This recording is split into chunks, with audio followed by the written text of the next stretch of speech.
For years, the lack of people travelling on ferries has been the industry's biggest concern, but numbers are on the rise, and events this summer at British airports may well give them an extra boost.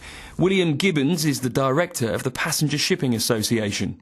Ferries will benefit from the remarks that are made about airports. I mean, the large London airports are now getting more and more congested and more unpleasant experience of travelling through. A lot of people have to travel through the airports in order to fly, but go short distance, it must benefit the ferries. If you look at the check-in procedures, the security you have to go through, the sort of holding pens that you have to stand in at the time of taking off your shoes, undoing your belt, putting everything through scanners. I mean, it's much more seamless, it's much more pleasant, both for outwards and inwards when you travel by ferry. And we have learnt from the low-cost airlines and their pricing structure. Our pricing structure is much simpler.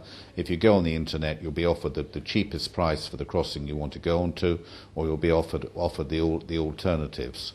We would recommend that you go on to the PSA website, which is sailanddrive.com, where all our ferry members are listed on all the advantages of travelling by ferry, and you can click onto their websites. Within 2 clicks of the button, you're through to their websites, and you can then get the very best deals.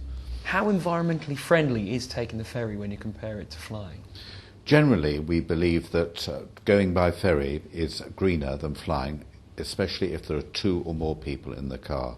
There are various websites that you can go to which you can compare and contrast your journey. For instance, let's say from going from London to Bordeaux, you can compare flying direct or driving onto a ferry and then driving through France, let's say sail and drive, and that's where we come out greener than flying.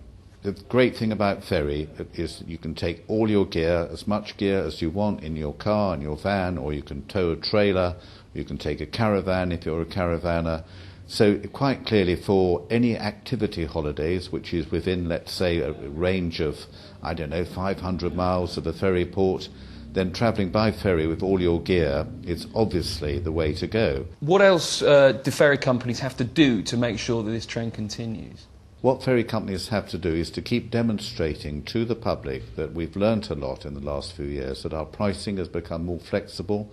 Ferry prices now are probably much cheaper than they were 10 years ago because of the competition.